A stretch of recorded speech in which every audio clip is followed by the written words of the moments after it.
Nous allons parler pâtisserie à présent. Vous connaissez bien sûr le Paris-Brest, ce dessert mythique à base de praliné. Et bien voici à présent une autre création qui fait le pont entre deux villes, le Paris-Londres. On le doit à un chef pâtissier, Guillaume Gaudin, du restaurant Guy Savoy.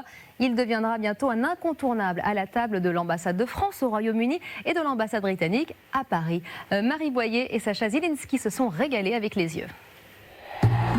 Voici la création la plus récente dans l'univers de la pâtisserie, le Paris-Londres. C'est parfait.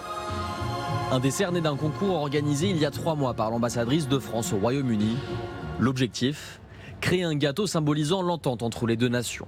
Parmi les nombreuses propositions, c'est celle de Guillaume Gaudin qui est retenue. Du coup, on va prendre un emporte-pièce pour tailler notre tatin en cercle. Le chef pâtissier revisite la tarte tatin en y ajoutant une mousse sautée d'argeling. Le tout entouré de pâte sucrée et décoré d'une chantilly vanille. Une recette qui débouche sur cette pâtisserie en forme de pont.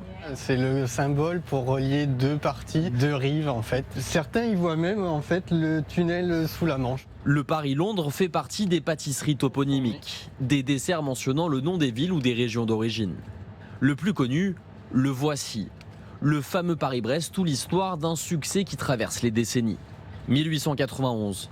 Pierre Giffard crée une course de vélo reliant la capitale au Finistère. Il demande au pâtissier Louis Durand de créer un gâteau pour célébrer l'événement. Il a imaginé un gâteau en forme de roue de vélo, bien sûr, de la pâte à choux, du sucre glace, et puis à l'intérieur une crème au beurre au praliné. Un siècle plus tard, le chef Philippe Conticini revisite le Paris-Brest avec une recette moins grasse. 70% du beurre est remplacé par de l'air incorporé grâce à de la gélatine de poisson. Ça m'a donné une crème très onctueuse et beaucoup plus légère. La recette connaît un franc succès.